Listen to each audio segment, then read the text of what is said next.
All right. Hey, how's it, everybody? It is 5 p.m. West Coast time, 2 p.m. Hawaii time, 8 p.m. on the East Coast, 7 p.m. for our Central Time folk. I am Mad Statter, and this is Chatter with Statter. Looks like we are coming at you 7:20 as usual with the gear, which means if things are a little bit twitchy on your Twitch end, feel free to adjust. But I gotta say, Shock, even though you told us we have the gear, I liked how you said it first. Grar. We have the grar today. I might have to start calling it that from here on out. That's right, grar. All right, then. Now that I'm making up silly words, why don't we get this party started?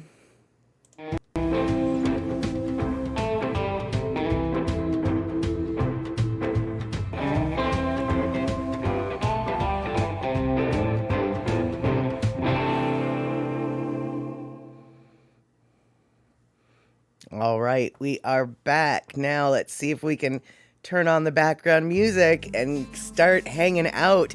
Super stoked that I didn't manage to mute myself, but even more stoked Belly Bear is in the house. How's it? Good to see you. All right, let's see here. So, Shock is blaming the typo on the ridiculously spicy Burmese short ribs that do it. Grar. All right. Hey, Poppy Shaney. You're doing a quick flyby to say hello, hanging out with Anson and the extended family to avoid stink eye from fam. You can't hang out. That is right. Huh, but maybe we can chat in a little bit. That would be great. That would be great. But as I've always said, and probably always will say, real life in front of your nose takes priority over streaming online life that's through the wires. So I'm glad you're here to say hi. But I definitely don't expect you to hang out for the entire time. That is correct. Alrighty then.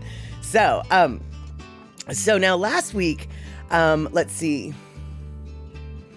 You know, I might actually have done something that I didn't mean to do. I've just realized I don't think one of my settings on Twitch is right. So this particular Twitch stream might actually be one that does not get down in the record book. So you know what? I'm gonna go check my settings to see what's going on, because I'm pretty sure I did things and stuff that I shouldn't have done. Or rather, I didn't do things and stuff that I should have done. Oh my goodness, this is embarrassing. Oh, nope, I did the things and stuff that I was supposed to do. Okay, excelente. This won't get lost and get lost in the background, or excuse me, get lost to the sands of time. Let's see here. So, Shock is saying the music is a little low, so I just turned it up a little bit. Now, all of these songs are definitely mixed to a different sound level, so if the music ends up blasting us out later on in the program, by all means let me know, and I will adjust accordingly. So, you see, I got no earplugs, because if I got the earphones in, then I hear myself talk after I've already said the words, and then I get all confused. And you guys already know that I can confuse myself without the headphones on, so we don't even need an added accoutrement to make the confusion even more prevalent. Okay, I don't really know if those were French words or not, but, you know, I like to pretend to speak French, except for when I don't. Like when I'm drinking my pamplemousse. All right, yeah, I'm feeling a little bit goofy. I don't know what to tell you, but anyway, what I meant to say before I got freaked out about whether or not this stream was going to be saved for future broadcast, what I was going to say is last stream, eMusic was asking out a picture that she had sent to me, and I totally did not download it because I completely spaced. But alas, I did download it now, and I thought I would share it with everybody because it's a gorgeous picture. And I believe this was taken off of the Big Island, Hawaii Island, as it were. And what I really like about this picture, and I'm not sure if all y'all can see it, but okay, so you've got the lava reflecting in the clouds, right? But above the clouds, you can see the sky, like you can see the sky far up in the sky. Yeah, let's try that again. You can see the stars way far up in the sky. behind the clouds, because the clouds are low. The sky is high, you know. Hey, Gina, good to see you. Right now, we are looking at a picture that eMusic sent to me, taken off of the Hawaii island. It is the lava glow reflecting in the clouds, which is gorgeous. But what I think is really awesome, like I said, I don't know if you guys can see it or not, but in the sky, behind the clouds, you can see some stars. And to my eye, and I don't know what I'm talking about here, which is why I'm hoping, A, you guys can see what I'm talking about, and B, somebody does know what they're talking about.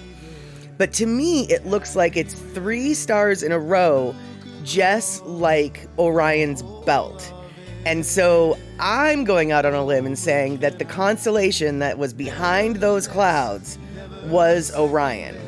But I would like some feedback on whether or not you guys agree with me or not. Like I said, I'm not even sure you can see the 3 stars. I can see the 3 stars on my picture, but like looking at it on the screen now, I'm like, oh, I don't really even see this 3 stars, and I know that the 3 stars are there. But but anyway, I thought it was kind of cool, and I was thinking that it was Orion, but it might not be. But what we do know is Gina is telling us it's the Kilauea volcano, which I figured it was. But let's see, Andre. Oh, hey, Andre, good to see you. You've seen that before, but too far to see the stars the time you saw it. Got it. Okay, eMusic, here we go. A friend from Hawaii kept you on the phone past starting time. That's okay. You came in just in time to appreciate the picture that you sent me. And as I was trying to say to folks, like, in the sky behind the clouds, I can see the stars. Cannot tell you whether or not you guys can see them in this version of the picture, but I swear to goodness it's the Orion constellation that's behind there. And if somebody does have the ability to see them and does know what the flying fork they're talking about, I would be super stoked if they could tell me, no, you're totally wrong. That is so not Orion. Orion would never be in that part of the sky at that time of the year, or have them say, oh, good eye, that absolutely is Orion. But like I said, I don't know anything about nothing. So I just thought it was a really pretty picture that I forgot to download, but then I remembered, and so now we can all see it together. So we want to thank eMusic for sharing that particular photo. And like I've mentioned before, if you guys have any videos or pictures or anything like that you want to share, feel free to send them to me at madstatter@gmail.com, madstatter, all one word, gmail.com. I think you know how that goes. And let's see here. All right, eMusic. Halema'uma'u. Halema'u. Okay, Halema'uma'u crater, I think is how you say that word. But you guys just got to hear me mangle it about 14 times before I maybe got it right or maybe got it wrong. Let's see here. Okay, eMusic, you have seen Orion's belt in the sky there. All right, so it might in theory could possibly be the actual belt of Orion. And Andre, it wasn't full of lava when I hiked down there as a kid. That's good to know. Let's see here. Gina, that's the first time you've been able to spell the name of that volcano without double checking. Good for you. That's hysterical. I totally understand how that works. You've got, I get it. And Kenny from the Cove coming in with the Cheers song. Wouldn't you like to get away where everybody knows your name? That's it. Come on in. The door is open. And that is exactly what we're here for. Hanging out with folks that we know and let's see here, and chattering about stuff that just doesn't really matter. Halema'uma'u. Okay, well that's when it's spelt like that, I feel it's a little bit easier for my brain to comprehend. But I still might have massacred that particular word anyway. And hey, what is the Hawaiian name for Orion's belt? I have no idea. In fact, I don't even know if the Hawaiians consider that a constellation to be bothered with. But I mean, I can only assume they must because it's so very distinct, but I have no idea. Hey, Cindy Krause, good to see you here. Fantastic. Awesome. We were just admiring a beautiful picture that eMusic sent to the channel, so we could all ooh and ah at the lava glowing against the clouds. And let's see here, Andre, 2 places know your name here and at the coffee place. There you go. Chatter with Statter knows Andre's name, and the coffee place knows Andre's name. Kind of makes sense that the coffee place would, right? Because they put your name on the cup, right? And let's see here, eMusic, Hawaiians have names for every star. Okay, that doesn't surprise me, but I mean, that actually makes sense. But do they look at like Orion's belt and see that do they have a name for that constellation that's different than Orion? I'm guessing they would. Or do they just look at the individual stars and don't bother with the constellations? I have a lot of questions, but maybe you don't have all those answers. So, let's see here. Your YouTube icon is that of that crater. Oh, okay, gotcha. Let's see here. Oh no, shock. You're short of you're run out of your nuclear ribs, so now you have to get a fire extinguisher. That makes sense. And yeah, Madame Pele, very busy in the Hawaiian Islands these days and ages. So always putting on a gorgeous spectacle and show, as it were. And let's see here. Kenny from the Cove, start chugging milk, sister. That's right, Shock. You got to get the milk or the sour cream or the something. And I'll tell you what, I don't know what it is about hot, spicy foods for me, but I like carbonated beverages make the spice worse. I don't know if that's like well known and normal, if that happens to everybody, but seriously, fizzy drinks make the heat of the spice way, way worse. And let's see your eMusic. Yes, there are Hawaiian names and myths to go with each constellation. There are books on this. Oh my goodness, I can only assume, right? Yeah, exactly. Let's see here. Okay, so the constellation of Orion has a Hawaiian name, and it's the most recognizable constellation worldwide. Because it can be seen from both the northern and south. Yeah, it can be seen from everywhere, all over the globe, is basically what that was saying in different words, which is kind of unusual because I know that there's different constellations in the southern hemisphere, but I also know that on Molokai you can see the Southern Cross. I can only assume other Hawaiian islands you can see the Southern Cross too. So I always think it's kind of neat when you get far enough south that you can start seeing the other side's stars, because we don't see the Southern Cross in the northern hemisphere. We just don't got it. And let's see here, eMusic, the volcano park can describe what's in that photo. Go to their website and put in your questions. Oh, okay, cool. I'll probably end up doing that, actually. And Kenny saying that maybe my fizzy drink theory is right. Tried chugging beer after a fiery hot wings contest. Ouch, just ouch. Yeah, it's like the little fizzes connect to the little spices, and they make the little spices explode on your tongue again, because that's the scientific way of explaining what happens when things are hot. Yeah, or not, but anyway. All right, so that was a wonderful, gorgeous picture of one national park, Volcano National Park. I finally made a video of, or edited down a video that I made basically a year ago. It was my first trip to the coast in many years, and it was my first ever trip to actually video content for this channel. Now, this was back when I was hanging my cell phone from my rearview mirror, and so these videos are definitely the jankiest of jankies, but at the same time, it's still kind of pretty. So I'd like to share with you, I've edited down 2 of these videos this week. This is the longer of the 2 because it takes you through the entire campground instead of just the smaller D loop, which actually the D loop is the biggest loop. It's the big D, as it were. in the campground. Now this video goes through D-Loop, but it also goes through the other loops as well. So I was hoping we could watch this video today and get an experience of the Olympic National Park instead of just the Volcanoes National Park. So we'll be visiting 2 national parks today. And yeah, why don't we get it started?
Okay, so coming up here, this is my very favorite camp spot right there that we're passing with that little truck. That has the best seclusion and the best view right there. That's the best. And I'm not going to tell you what camp spot that was, but I will tell you it's an F-loop and it's the best one. Otherwise, I don't like F-loop very much, but it does happen to have the very best camp spot in Kalaloch. This is Kalaloch, by the way. And it is the only campground on the coast of the Olympic Peninsula. The Olympic Peninsula, the Olympic National Park, gets over, I think like over 2 million visitors a year. But there's an absolute lack of hotels or campgrounds or even Airbnbs in the area. A lot of lack of Airbnb because there's lack of homes. So this is prime camping location. It didn't used to be so crowded. You used to be able to just randomly go there on a whim and find a space, but now they take reservations and basically you have to have a reservation in order to get there. So Pocola Tea, skies over Honolulu look like typical Olympic forest skies today, cloudy with sprinkles. That is it. And let's see here. So while talking with your friend eMusic, she mentioned that her friend is selling her house there. It's off the grid in the Ka'u area. Off the grid, you know, that's super nice, but that is just a little bit of a hassle in and of itself, isn't it? I mean, got to make sure the propane tanks are all filled and et cetera, et cetera. But, you know, it's kind of nice though when you're off the grid. You're way out in the boonies.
All right, so now we're crossing over the day use parking lot area and going into the woodsier area of the campground. What we just came from was D loop, E loop, and F loop. Now we're heading to A loop, B loop, and C loop. And we're gonna go all the way around A loop, B loop, and C loop. And let's see here. Pecola T, this is where we would find Rickfoot sightings. Absolutely. And not only Rickfoot sightings, for real, you guys, this campground does have bear boxes to keep your food in if you're not, if you don't have a car to keep your food in. And there's also a ton of elk, and frankly, there's cougars around the area as well. I've never seen a cougar in the campground area, but without a doubt, there are definitely, wild type animals. And E-Music, no, I've known about this campground since I was like 9 or 10 years old. I didn't first go camping there until I was probably 18 or 19. But yeah, this campground has, I think the campgrounds came into be around I don't know when the campground came into be. The national park took over this part of land, I think, in the late 30s. And the campground is definitely old, for sure. And then a little bit further south of the campground is a place called Kalaloch Lodge. And it's a tiny hotel, and then they've got some cabins as well. But, you're talking like, I think some of the cheapest rooms at the lodge and the hotel are like $300 a night, and these aren't luxury accommodations. It's just that it's truly capitalism in effect. Like, there's so few places on the peninsula to stay that you pay a pretty price for that, even on the off season. And the off season would be the winter when it's super wet and rainier than it already is. But I really do love this campground because it is, even though you are so close to one another, next to each other in the sites, there's so much vegetation that you can give yourself the illusion of privacy. This particular campground, the day that we're driving through it, was 100% booked. There's no vacancies. You might see some empty, like that little campground over there. You might see, spots that are empty, but those have been reserved for people who will be showing up later in the day. And Andre, you're totally right. Who doesn't, what national park doesn't take reservations these days? I know. That's totally par for course. But this is a, get off my lawn moment. Like, I remember back in the day, you didn't have to. Literally, I can't tell you how many times me and my friends were just like, hey, I'll go, let's meet tonight at Kalaloch, just spur of the moment on a Saturday afternoon. I'm coming from Seattle, they're coming from Bremerton, and it's just like, yeah, some of the friends are coming from Olympia, and it's just like, yeah, let's go. And we would literally go to Kalaloch and find not one, but 3 empty spots on a Saturday night, in the middle of summer, just because we felt like it. But you cannot do that anymore. And Pecola T, yes, this would definitely be a place that Fernman might be hanging out. There's no two ways about it. And Kenny from the Cove, you miss camping. You and your buds went camping all the time back in high school days. Yeah, I'll tell you, I used to go camping really often. I had a bin that was basically always ready to go. Like, I could go camping at the spur of the flippin' moment, right? But Amelka, yeah, there's some dispersed camping areas if you look for it on the coast, totally. But as far as camping places that have amenities, etc., they're very few and far between on the Olympic Peninsula, which creates this gridlock because there's plenty of places that you can hang out during the day. Like Ruby Beach is a little bit north of Kalaloch, and it's a super gorgeous beach. But you're not supposed to camp overnight there. It's a day use park only. And Belly Bear, why does food always taste better when camping? I cannot even answer that question, but I 100% agree with you. I had a friend who made this like buffalo stew, you know, we were over the campfire and it was freezing cold because my friends and I we would often go camping over Christmas at that campground. And we would be in tents. Everybody else who was there would be in their RVs. So we would have the run of the campground, basically. But, you know, it's freezing cold, right? And so we're eating this bison stew and this, that thing. And he gave me the recipe and I made it at home. Dude, it tasted like crap. I mean, it was literally the exact same thing in the house, tasted like crap. Out in the freezing cold wilderness, it was the best food that I'd ever had in my life. Yeah, just how it is. And, let's see here. Well,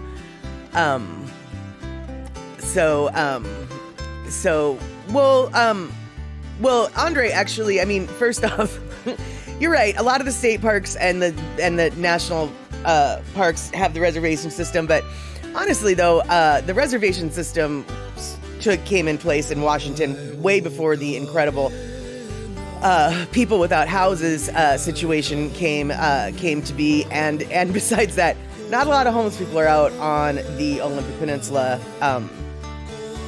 Actually, there's plenty of places for homeless people to hidey hole in the woods on the Olympic Peninsula. They don't necessarily need the park. It is quite literally there's just so few with that particular park. They just have to. Has nothing to do with homeless people. It has everything to do with there's too few slots for the people that want to be there, and it takes about 4 hours to get there. So if you've gone 4 hours and you've got no place to stay, they don't want people camping. They don't want people on the side of the road. Like, it's just it got ugly back before the reservation system was in play. It definitely did get ugly, with people just circling the campground, waiting for somebody to pack up and leave so they could. I mean, there was literally traffic jams in the campsite. It was kind of weird, and so yeah, exactly. Places like Hawaii and California have that long history of homeless folks, without a doubt. But the Olympic Peninsula is not exactly a very friendly place to live if you don't have permanent shelter. Very, very wet. I mean, it is literally a rainforest. So, you know, it's a rainforest. And it's so far from services. You know, the closest local hospital to that area is in Olympia. And Olympia is about a 2.5 to 3 hour drive away. So, you know, services are few and far between. And Si Honda, exactly. You find that eating at the beach is so ono. Yeah, totally, dude. It's fish and chips at the beach, especially with the vinegar. Oh God, it tastes so good. But when I use the vinegar at my house on my French fries, it doesn't taste nearly as good. I don't know why that is. So yeah. Let's see here. It looks like camp food does taste better unless it's raining and you got to run a cold camp with no fire. Why would you? I don't understand, Kenny. Why would you not have a fire if it was raining? I mean, like, if it's raining, you need a fire. That's the whole point. Because here's the thing, you guys. You might not know this, but here's the thing. You can have a tarp over your campfire. The tarp is not going to burn up from the campfire. Because as long as the tarp has water on it, the tarp isn't going to melt. The tarp isn't going to get holes in it. The tarp isn't going to nothing. So you can literally have your campfire underneath a tarp. You really can. Trust me on this one. So there's absolutely no reason not to have a campfire if it's raining out. Let's see here. Malka, you hate crowds. Dispersed camping, way more quiet. Yeah. Well, yeah, and that's what we used to do once the campgrounds got all filled up. One of my friends convinced his husband to buy a piece of property out on the Olympic Peninsula, and so we would just go camping on their property. And yeah, it was much nicer because even though there was no services and no running water, whatever, you plan for it. And you're out in the woods. You've got no neighbors, and so it is nicer. which, by the way, is also one reason why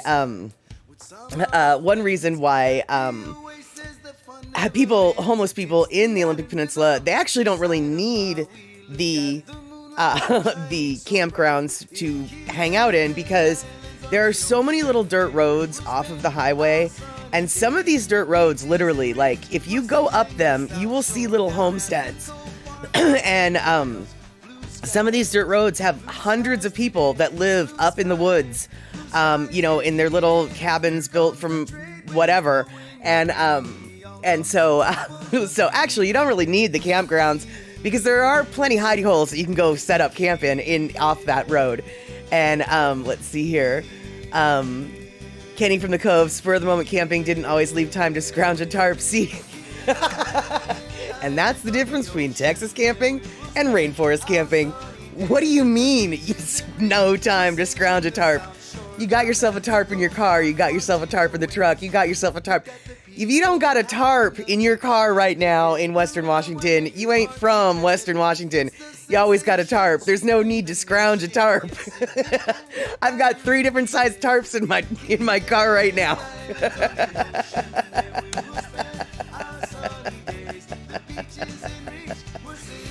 So let's see here. Bacola tea. Sometimes it's a situation and company that makes food better. Best Thanksgiving ever was packed turkey sandwiches thrown together that we ate at the airport waiting hours for your flight. Oh, that's awesome, dude. No, that is awesome. There you go. It is oftentimes the company, for sure. And let's see here. No tarps in a car in Texas. Guns, yes. Tarps, no. Well, I don't know. I mean, tarps are useful. They create shade. And I'll tell you what, Texas might not need tarps for the rain, but I'd be willing to bet that Texas needs tarps for the shade. And Malka 503, what you pack in, you pack out. Well, that's true. If you're talking about camping. All this camping that I'm referring to is car camping. So yeah, you pack it in and you pack it out. You put it in your car, you drive it in, you drive it out. None of this is backwoods hiking camping.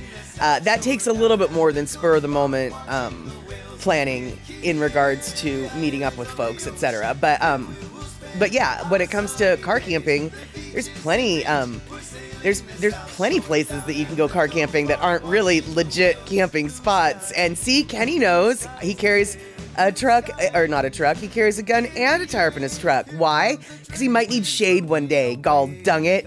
He might need shade.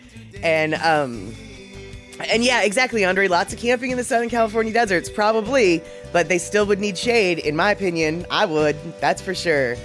And Piccola T, your mom and dad visited you in Italy. You're waiting for a delayed flight to Prague, eating your sandwiches, laughing at your makeshift Thanksgiving meal. Good times. There we go.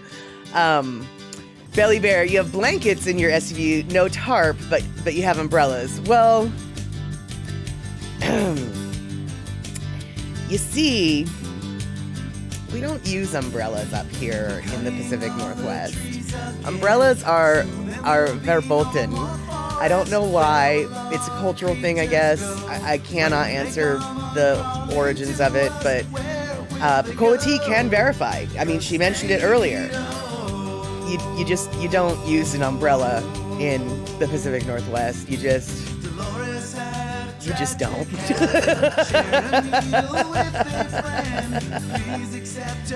Yeah, exactly, Kenny. The tarp is to protect anything you're hauling in the bed of your truck.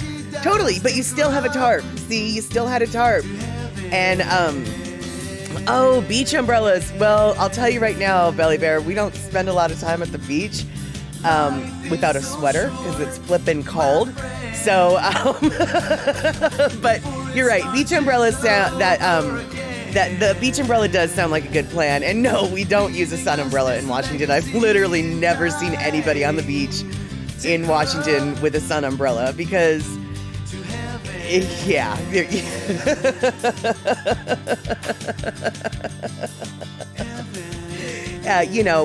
The sun is so few and far. The beachy sunny days are so few and far between. We are not going to block out the sun when we go to the beach. So, let's see here. Cindy, your friends are talking about camping for Thanksgiving. Can't find any openings nearby, so you camp at friends' 10 acres. We tend to be loud and lots of families, so no rangers to piss off and no 10 p.m. bedtime. There you go. There you go. Cindy, umbrellas drip rain down your back, so you hear. Yeah, I'm going to go out on a limb and say that you don't have a lot of experience with the umbrella, as it were, not in your neck of the woods. And see, Honda, no umbrellas? Sounds wild. What do? Use hooded jackets. We do. Either that or we just let our hair get wet. But you're right. Hoodies or hoods are absolutely way more common than you're ever going to see an umbrella. So seriously, here's a pro tip. If you go to Seattle and it's raining out and you want to look like a tourist, use an umbrella. Totally. Like, the locals will know you're not from here. In fact, they'll point and laugh behind your back, and they're going to talk about you after you leave. Exactly, Cola T. Pacific Northwest folk think umbrellas are for pansies. It's one extra thing that you have to constantly carry because you're constantly at risk for a downpour. So why am I going to constantly carry it? That's just boring. That's annoying. And all right, Gina, good to see you, and thank you so much for hanging out. Have yourself a great night. And Andre, they laugh and point at you anyway. Well, I would like to say that that's not true, but I'm not so sure I can say that without lying. So, so there you go.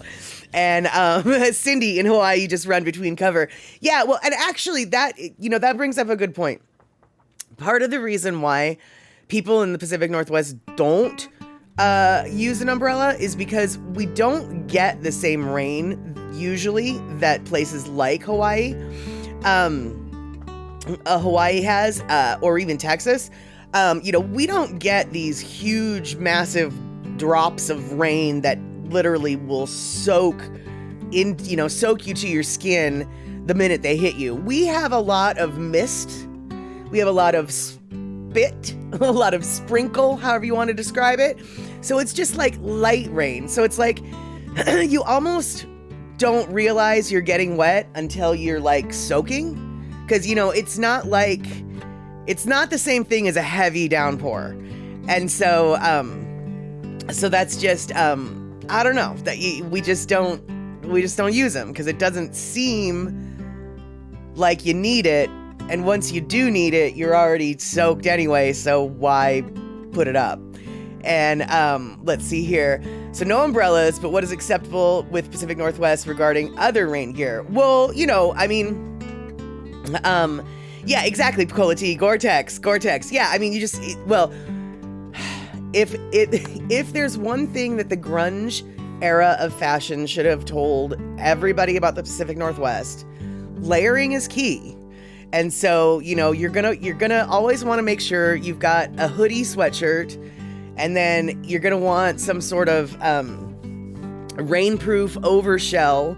And then, of course, you might need your flannel with your t-shirt underneath that. And then when you get too hot, you can take things off. And when you get chilly again, you can put stuff on. But basically layering and waterproof materials.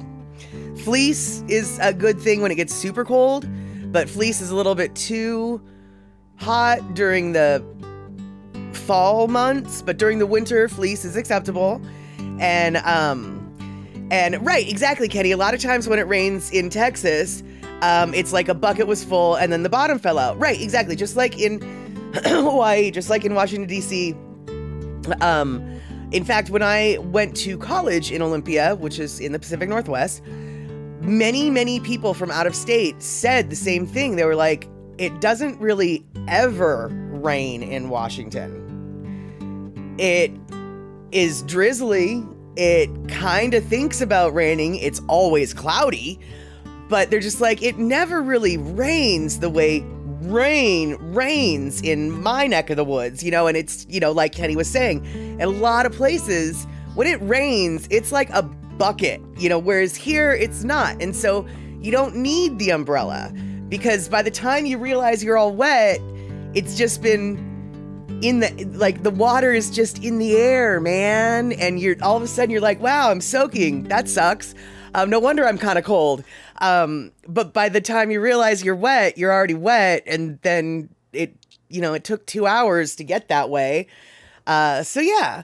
And, eMusic, not at all surprised that there's many words for rain in Hawaii, and that there's books describing them. There's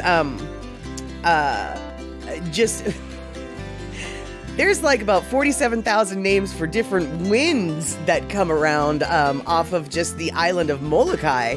I'm not at all surprised that there's so many names for the rains or the winds or the everything. And Andre, no, when you were up in Seattle, you visited during the time of year that we don't like to tell anybody about. It's when it's pretty and when it's sunny and when it's warm, but not too warm, because actually Seattle can have very lovely weather. And Andre did happen to come at a time when there was some lovely weather. And he apparently overpacked because he thought it was going to be cold. But yeah, the coldest it ever got when he was here was 65, and that was one misty day. So yeah, if you really do want to get the experience of the cold and the gray, you definitely need to come during the colder months, as it were. I can't say that it's going to be constantly raining, but I can say it's probably going to be cloudy. And Kenny, yeah. See, you hate it when you get your caught in a downpour and you get so deeply soaked that you're soaked to the skin, as it were. And yeah, we don't get that kind of rain here. Every once in a while, we get a downpour like that. And when that kind of downpour happens, even the locals are like, oh, I'm staying in today. What is this? Like, that's a notable thing, right? So yeah, we just don't get that. And let's see here, Belly Bear in San Diego, we had a hurricane about 100 miles offshore, and your area got drizzle only. And now in the 90s again until September 30th, mid 80s. Heat, go away. Yeah, oh my goodness gracious. That sort of sucks. I mean, normally you're just like, no, hurricane, don't hit my shores. But San Diego, it's just like, well, maybe like do a drive-by, like just, maybe more than a drizzle, maybe a splattering. We need some water. We need some water a lot. Because I'll tell you, San Diego is so weird. I've only been there twice. But both times that I was there, I noticed, it's in the middle of the flippin' desert, basically. I mean, okay, it's not in the middle of the desert because it's on the ocean, but whatever. It's dry where it's at. But the city of San Diego, at least when I was there, they might have changed their policy. They used so much water to keep their roadways and their freeways so vegetative and bright with flowers. I was so astounded at the gardenscapes that were along the public thoroughfares in San Diego. And I was startled on two reasons. One, it was just like, wow, this is quite an impressive work of terrestrial art. But two, it was just like, how much flippin' water does this go through? I mean, San Diego, really? Does the pansy need the water, or does the person need the water? Because it seems like San Diego thinks the pansy needs the water. Now, the pansy is gorgeous, or whatever. San Diego is really one of the most gorgeous cities I've ever seen, honestly. But it is very different from the landscape that it is born from. There's a lot of water that city uses to make itself so pretty. And let's see here.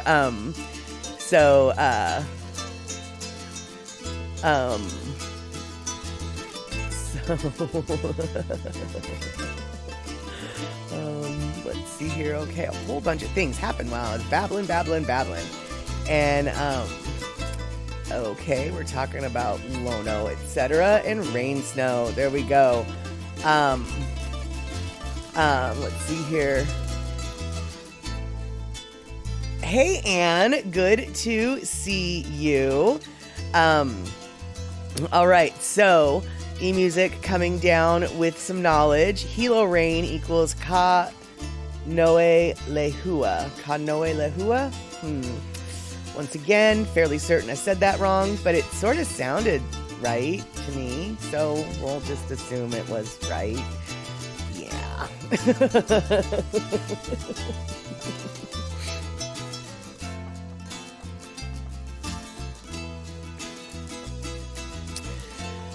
All right, so we're talking about rain, talking about camping, we're talking about all these things, but eMusic said that I said it right, so okay, yay, thank goodness for that. That's the one, it sounded right. Famous last words. Yeah. Okay, so you guys, last night I was at the bar and someone told me this and I couldn't believe it. So we're going to talk a little bit about this person. And before I talk about this person, I just was curious. Do y'all know who this person is? Do y'all know who this person is? Let's see here. Kenny from the Cove saying some cities in Rio Grande Valley are beautifully landscaped and the cities use recycled water. Oh, well, I hope that's the case. I hope that is the case. And yes, you got it right, Kenny from the Cove. It is Norman Lear. And Andre, I don't know if Norman Lear is considered a comedian per se, but he's one of the oldest people in the world for sure, because did you know that Norman Lear turned 100 this year? Did you know that Norman Lear turned 100 this year? 100! That's a huge ordeal. I mean, you know, the Queen in England, she only lasted, what, 96, 98? Well, our king of television is 100 years old. So our king beat their queen by a couple years. Yeah, dude, so check this out. So that's what Andre's saying, exactly. Anybody who watched TV in the 70s knows Norman Lear. Even if you don't know Norman Lear, you know who he is. You've watched his creations. You guys, for real. Okay, so 227, even though 227 is considered part of the Norman Lear collection, he actually had nothing to do with that. But all of these other TV shows, he had a hand in writing or producing or formulating. He helped create all of these TV shows. And let's see here. So let's see, Belly Bear, though. A lot of the freeway landscape here in San Diego has a lot of ice plant, and it has flowers. Lots of succulents now. You live in El Cajon area. It's dry. There you go. And Andre, yeah, Sanford and Son actually is a remake of an English show, and I think there was one other one that was a remake of an English show, but I don't remember which one, so I'm not going to tell you. But what I am going to tell you is all of these shows, for sure, Norman Lear had a hand in. But did you know he also had a hand in, he played Benjamin Franklin and had a hand in SouthPark episode, or 2003 series. Norman Lear was a creative consultant, and he actually played a character on that particular show. He played Benjamin Franklin. I know those things. And let's see here. So we're going to go through some of his things, and I don't ever remember seeing this show, but I remember hearing about it. The show came out before I was born, but apparently it, like many of Norman Lear's shows, was super cutting edge. I mean, super cutting edge. And if I remember correctly, word on the street, now people who are old, who have seen Maude can correct me if I'm wrong, but I feel like she had an episode where they actually discussed abortion. And that is in the early 70s. I think this show came out in 72, so that was prior to Roe versus Wade. So that was definitely a cutting edge topic. And you used to watch Cause, but your dad hated it. I'm assuming you meant to say Maude. And let's see here. Yeah, Maude was an edgy actor. Oh, she served as a Marine? I didn't know that. But one of my favorite shows growing up was this one. And I loved One Day at a Time so flippin' much. I used to pretend that I was Snyder. I loved the Snyder character so much. I don't know why. And I mean, I was a little kid, right? I mean, like under the age of 4. But what I used to do is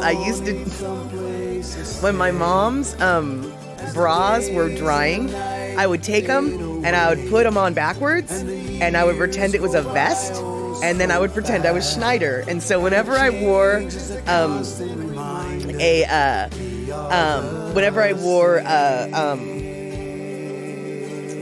her bra backwards, she always knew I was Schneider. And so Picola T, yes, there was an abortion episode on Maude. And Maude was a spin-off of the Archie Bunker show. I don't know about that. I thought that Archie Bunker came after Maude.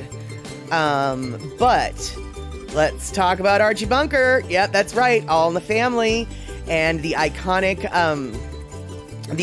piano opening scene that I think everybody thinks of when they think of All in the Family. And Kenny from the Cove, you know you had a crush on Valerie Bertinelli. Every boy had a crush on Valerie Bertinelli. I don't know any boy who did not think she was the hottest thing ever. And so let's see here. I don't know if I wanted to be a building supervisor, but I just liked how he had his cigarettes wrapped in his sleeve. I thought that was so cute. And so let's see here. Maude was Archie's wife's cousin. Oh, okay. There you go. And yeah, I have seen the new One Day at a Time, and it's awesome. It's a really great remake, especially the way they bring back some of the characters in their own way. It's really good. And actually, there was a remake of. Oh no, wait! You're talking about. I was thinking of One Day at a Time. The remake of One Day at a Time is awesome, but yeah, the remake of All in the Family was really good too, with Woody Harrelson and that chick who was in My Cousin Vinny.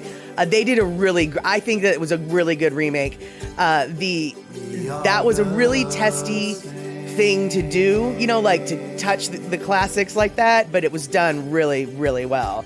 And then, yes, we've got the Jeffersons, which everybody knows was a spinoff of All in the Family. They were once Archie's neighbors. And let's see, Shock, this is my favorite name for idiot mans who I like smack if normally I love them. I don't know. Wait, I missed. Oh, Meathead is the name. Right. Gotcha. And and then, yeah, they did the Archie Bunker and Good Times one night show of each. Yeah, both of them were super, super good. But they have actually 2 series of a remake of One Day at a Time with like Rita Moreno and other people whose names I don't really know. So there you go. And Cindy, I knew you meant Dobie Gillis. So, all right. So let's see here. Looking through, what do we got here? So we've talked about that. Another one that he did was Sanford and Son. And Sanford and Son, I remember my parents watching this one a whole lot, but I didn't like it because I didn't like Red Fox. But then when Red Fox got sick and they had that other guy come in who was just a goof whose name escapes me, I suddenly liked the show a lot better. I liked it when Red Fox was not as a 5-year-old, I just was not down for Red Fox's comedy. But I thought the silly stylings of his replacement was much more to my juvenile tastes, as it were. And trivia question, what was the bunker's address? It started with a 7. I want to say it was like 744 Hauser or something like that. But I'm also 99% sure I'm not right about that. And let's see here. He did Julio and the Man as well. I don't recall seeing that in the Wikipedia article, but that doesn't surprise me that he did. But I don't have a picture for that one. So let's see here. We've got Good Times. And then Good Times, of course, the iconic picture. Did he? No, I don't think he did. Well, Wikipedia said that he didn't mention it, so I don't think he did. But Good Times, though, as you know, Good Times, super iconic television for the 70s. And even though she's not in this picture, you might remember that Janet Jackson is where, or Good Times is where Janet Jackson got her start. And so let's see here. Red Fox is buried in Vegas, just a mile down the road from where we used to live. Oh, interesting. And yeah, see, Honda, okay, Chico and Demand makes more sense. Julio, I know why Andre said Julio, though, and I know why I didn't really catch it. Julio was the best friend of... No, maybe not the best friend. That was what's-his-face. But Julio, and a character named Julio from Puerto Rico ended up being a next-door neighbor to Sanford and Son. And Julio had a goat, and the goat once broke into their house and started eating their guacamole, and something about Swiss cheese, and then Red Fox made a joke about holy moly, because it was holy cheese with guacamole. But yeah, Julio was a character in Sanford and Son, but it was Chico and Demand was the show, and I don't know if Norman Lear had anything to do with that. But because they didn't say that in Wikipedia that I noticed, but that doesn't mean that it didn't happen. Now, there's one other show, and this is where things are gonna get kind of weird, right? Okay, so there's this one other show that Norman Lear had a hand in, and that was Different Strokes. Now, Different Strokes was actually a spin-off from another show of his. I cannot remember what the show it was. But it was Mr. Drummond was the one who spun off of the other show, got his new show, Different Strokes. Now, Different Strokes had a couple different housekeepers. The first one was the lady who played the house mother in Facts of Life. Her name escapes me, so I'm not going to tell you what her name is. But this lady in this picture, her name is Mary Jo Catlett, or Catlett or something like that. Mary Jo Catlett, we're going to call her.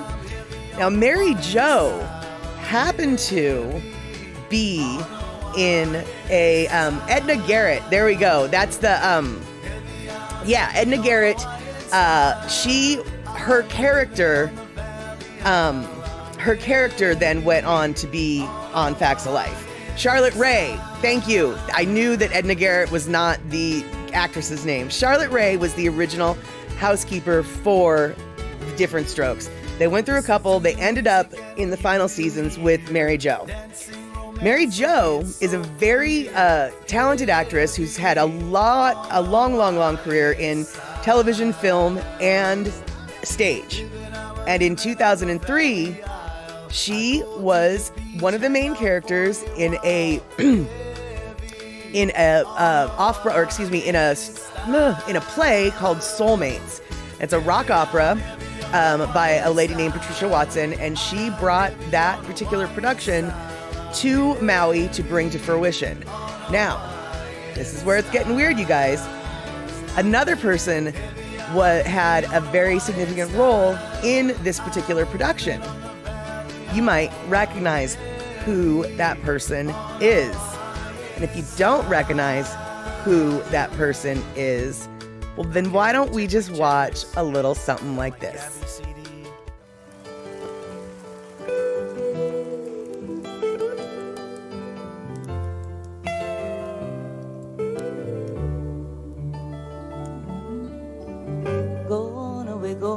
Gone away. You know I'll be back someday, 'cause I'll miss you. I'll miss you and I'll need you so. Gone away, gone away, gone away. Your love and your heart will stay with me anytime and anywhere that I go. Time has come and I must leave you temporarily. I'd like to stay here with you or have you come with me, but there's things that I must do alone, places I must see. You know I'll always want you, and I'll love you naturally, but I'm gone away, gone away, gone away.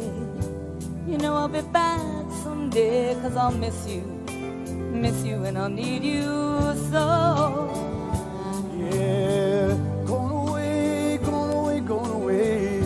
Your love and your heart will stay anytime and anywhere that I go. Enjoy the things I'm doing, but I wonder where you are. Will you share the love I've left for you, or keep it in your heart? Will you be the way you are right now, or change while I'm so far away from you? You and your loving arms.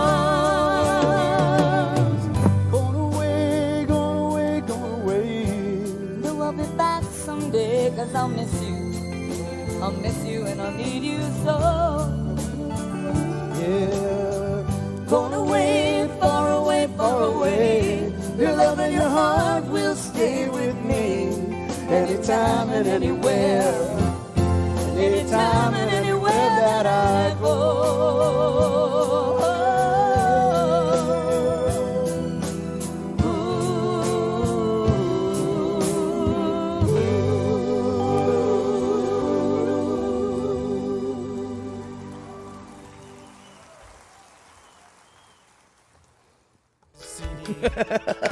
So thank you so much. Thank you so much, Andre, for the biddies. And I don't think Lono can put it on an album because I don't think he owns the excuse me, I don't think he owns the rights to it. However, I do believe there is a CD of this of the music from that play. I believe you can get it on CD Baby. All I know is, so Quality, where did I find this gem? I honestly, I don't know. It came up on my YouTube feed, I would say about a year ago. I've been sitting on this for quite some time, because honestly, I don't really know if Lono's like, yeah, tell everybody. There's not, obviously, he's never really mentioned, I mean, he's told me about it. And I do know that, Mary Jo, the nun and then the housekeeper from Different Strokes, he actually took her out on an outrigger paddling an outrigger canoe once. There was a shark in the water and everybody was getting out of the water and he was all like, no, we'll be fine, we'll be in a boat. And so him and her and a couple other people went out paddling, and they got to watch the shark eating on a honu, actually. So yes, you too can find this stuff if you just Google Soulmates, a rock opera, because the rock opera was called Soulmates, but Soulmates is so common, you're going to want to specify rock opera. And then the Google will take you to the main page for that rock opera, and on that page, there is an opportunity to buy the album. So if you are interested in buying that album, you absolutely can. At least you used to be able to. I'm assuming that the links still work. So, yeah, exactly, Belly Bear. Lono has, he's got quite the resume. He's, performer on stage, both musical and acting, etc. So, he used to be a lifeguard. Yeah, all sorts of, he's, wild and crazy life that guy has had, for sure. He's not just the pretty face behind the ukulele.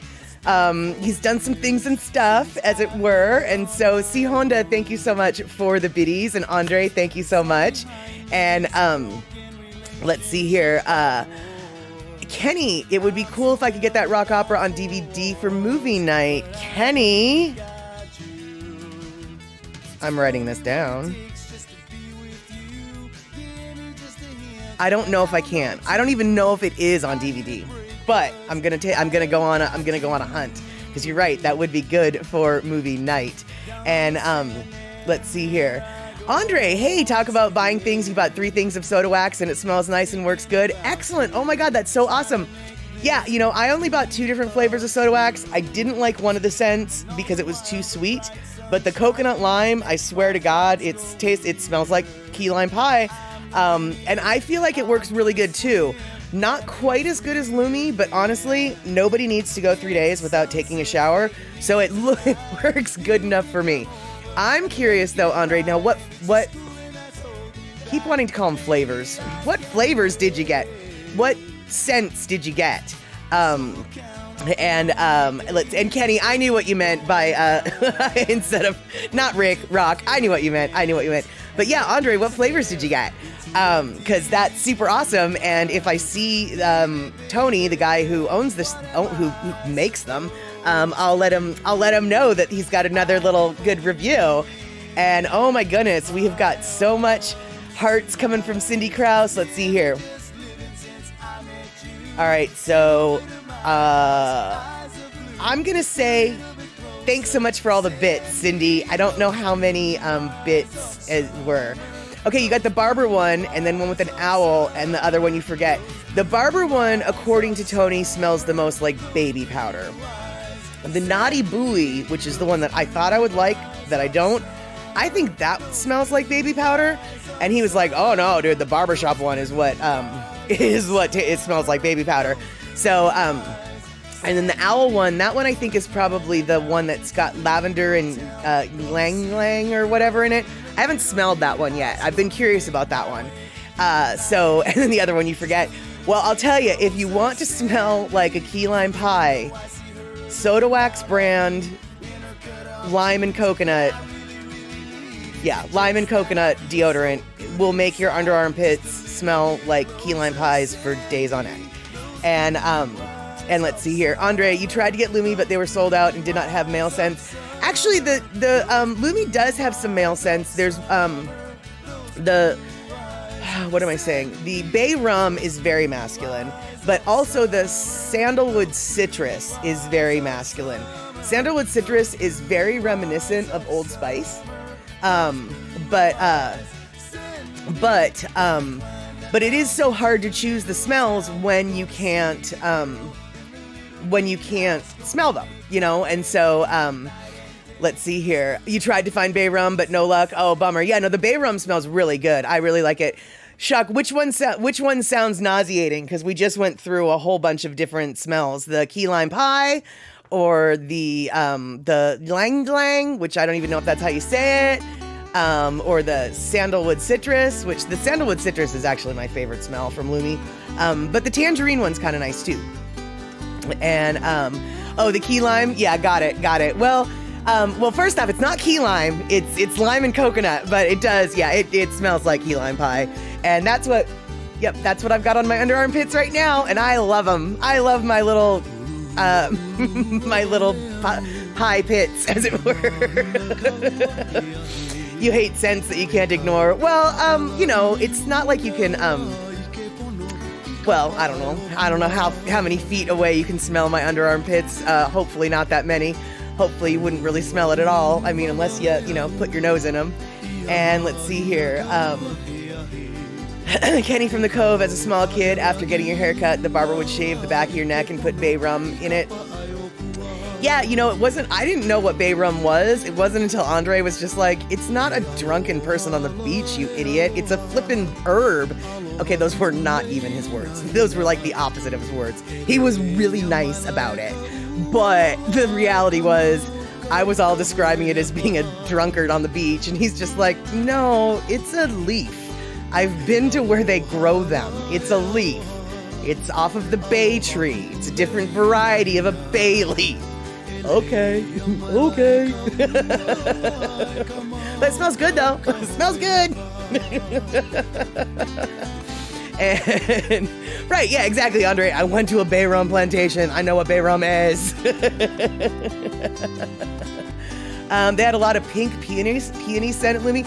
Oh yeah, I hate that.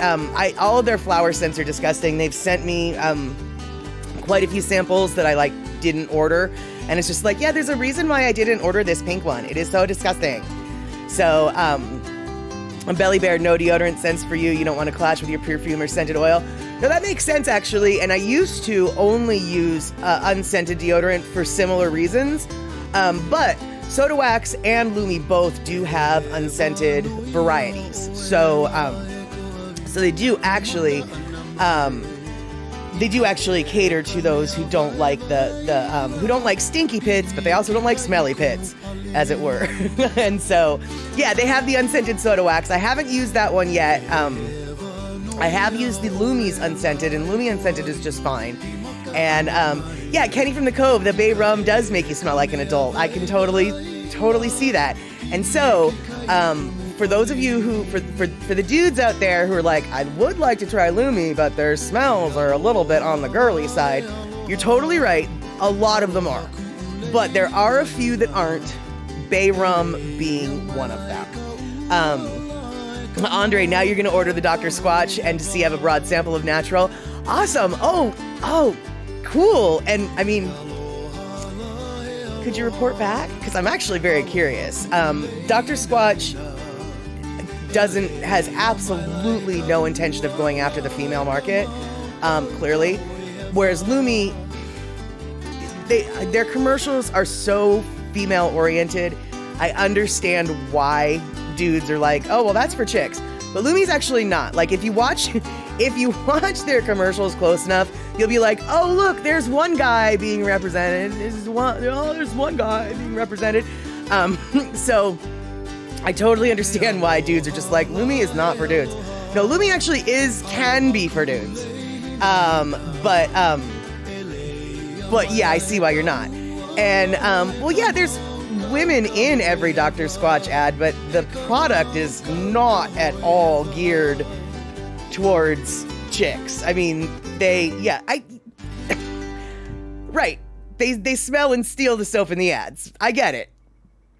But they are not, the ad is intended for men or for the women who shop for their men. They're making no... The name alone is very clear. They're after a male market. So you know, it's unlike Soda Wax or Lumi, who have an intention to be genderless. They might be not succeeding at their genderless goal, but it is for both genders. Dr. Squatch, I mean, the whole point of the commercial is to cater to men. So their products look interesting to me, but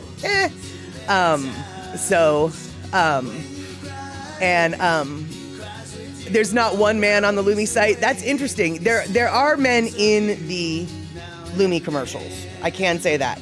And the reason why I can say that is because I actually have been consciously looking because of this conversation that we're having on this site, and because a bar regular that I know named Tony, who owns the Soda Wax brand, we've actually been talking a lot about advertising deodorant and the different ways to market it and the different products that are marketing it differently. So I've actually been looking at these commercials a lot. Not the website though, and the website, that's interesting and needs to be messed up. They need to like add some dudes to that website, because that is effed up. But in the commercials, there are a couple scenes where it's like, oh look, there's a dude using the product. They clearly need to up their game on that. But Kenny, you're kind of going for what I mean. If you watch the ads, they're clearly going for the dude market. The Soda Wax one is, way more open. In fact, that's something that Tony and I have been discussing, how Lume, even though it's not necessarily going for the woman's market, it's getting it. And Dr. Squatch is getting the male market. So to me, it seems like Soda Wax has got the perfect opportunity to like go total genderless and just have it equal opportunity.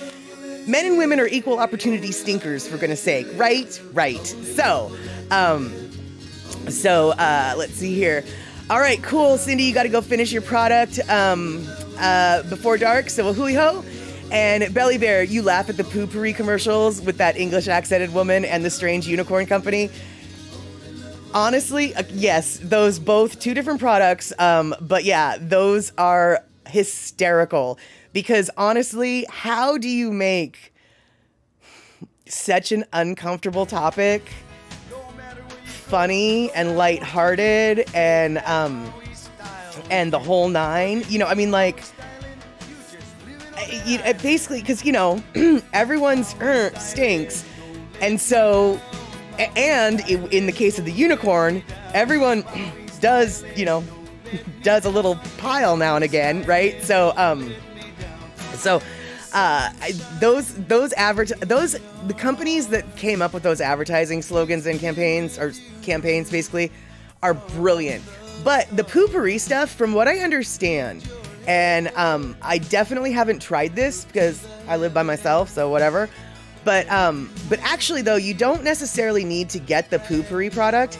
Any kind of essential oil works, because basically what it does is it creates an oil sheen on top of the water that acts as a barrier so the little scent molecules don't go up, so to speak.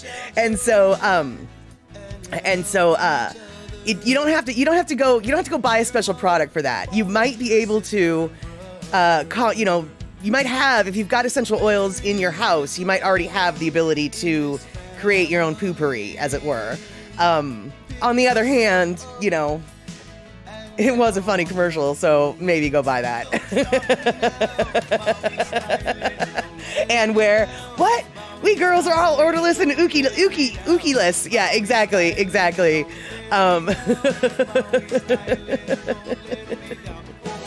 Yeah, but you know what though? Okay, so the squatty potty is the one where, it's a little stool that you put your feet up on to make things flow better. And everyone that I know who's bought one swears by it. Like they notice, like when they go traveling, they miss their squatty potty. So apparently it does work. And Honda, the original is Japanese version. I'm assuming, well, what we're talking about a lot of things here. The chat are kind of scattered. What is the original that you're referring to? I'm assuming it's the squatty potty, but I'm not sure what the original one was. Well, tell us about this original one. And Bacola T, we're clearly a group comfortable with each other. Yeah, exactly. And so, Belly Bear. Okay, cool. You have figured out the poopery trick. You use lavender oil and water, and you put it in your diffuser also. There you go. Let's see here. Andre, you hated going to the French roadside bathrooms with squat toilets. Yeah, I'm not a fan of squat toilets. I understand that they're normal in a lot of places, but I don't like them. But the squat toilets are so normal in, and let's see here. Oh, okay, the one drop stuff was a Japanese thing. Oh, okay, that makes sense. Because I know that the bathroom etiquette in Japan is very etiquette oriented, so that doesn't even tell you, that doesn't surprise me that they were the first ones to figure out, like, hey, if we do this, no one knows that it went like this. And yeah, so okay, I didn't even know that France, I always associate the squat toilets with Asia, so I didn't even know that France had the squat toilets, right? But I can tell you that a lot of people make fun of these signs that you see in some restrooms on the West Coast, and they don't understand why, hey there, you're Donald Trump, can you get a W in the chat? I'm not really sure, actually, because it depends on a whole lot of things, but right now, we are talking about, we're talking about squat toilets, and, I don't know if you, see, Honda, you think the Japanese have a horn to block the noise? I don't know if they have a horn, but I do know that, there was a trend, all right, what am I trying to say? I do know that a lot of Japanese women had a habit of flushing the toilets constantly to mask any sound that they were making, and that wasted a lot of water. And so I know that they have installed buttons of different noises. I didn't know it was a horn. I always thought it was like maybe a waterfall or birds chirping or whatever. But I know that they have buttons of noises to cover up the sounds. I absolutely did know that. And let's see here. You prefer porcelain squat toilets, so much more sanitary than seats. Ooh. Well, to a degree, but here's the deal. So what I'm trying to say is I've been to a lot of places that have this sign in the individual stalls, and maybe the men's room doesn't have this issue, but in the women's room, they do have this issue. And they have a picture of a silhouette of a toilet, and then they have a silhouette of a person standing on the toilet seat, squatting over the toilet bowl. And then a big cross through it, like, this is not how you use that. Do not do that. Because there are people who are so new to this country and so used to the squat toilets that they see our porcelain thrones and they actually stand on the seat. And so I don't really know.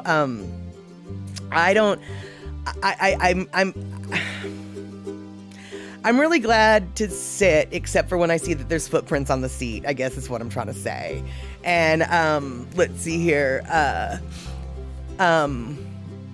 Okay, there we go. Picola T is coming in with the facts. Yes, Japanese bidets have a running water sound to mask natural sounds. That's what I thought it was. That's what I thought. I figured it was something like that. I didn't think it would be a horn. I'm not so sure a horn is really covering things up as much as announcing your presence, right? Auga! Auga! All right. Yeah, all right. Maybe I'm just making myself laugh a little bit too hard here.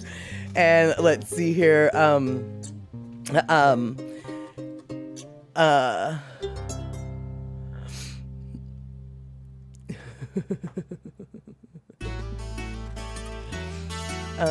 see. Okay, cool. So I wasn't missing anything except for everybody poops. So, you're a fall risk already. You squatting on a commode would just be flirting with disaster in a monumental way. Oh, dude, I'm not even a fall risk. I'm just top heavy. Like, that would just...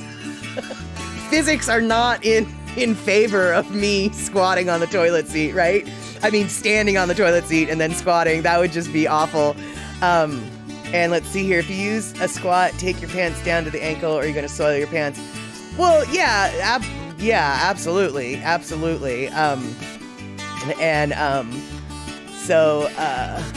But sometimes the flush in the squat toilets is powerful and goes up on the stepping stones, and and your feet get wet. I don't want that. No, I don't want that.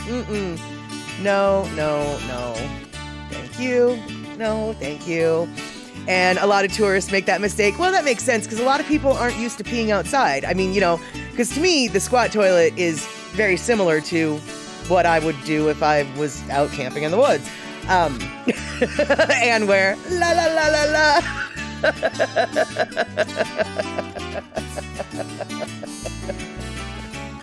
Oh no, Belly Bear. After your adult nephew goes, he says he just dropped off the Browns. That's funny.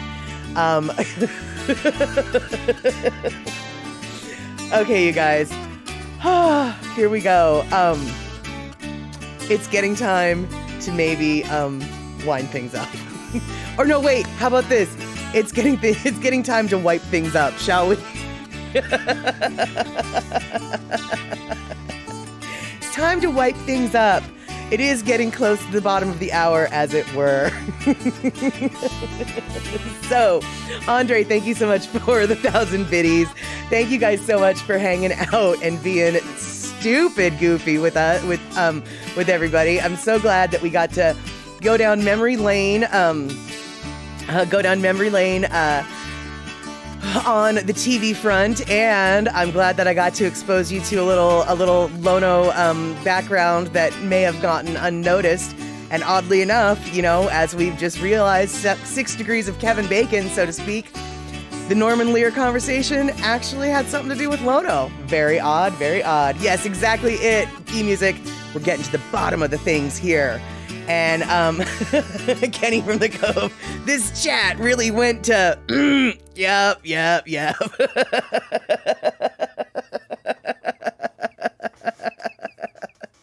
Well, Picola T, yeah, that's one way to say it. It went to the dumps.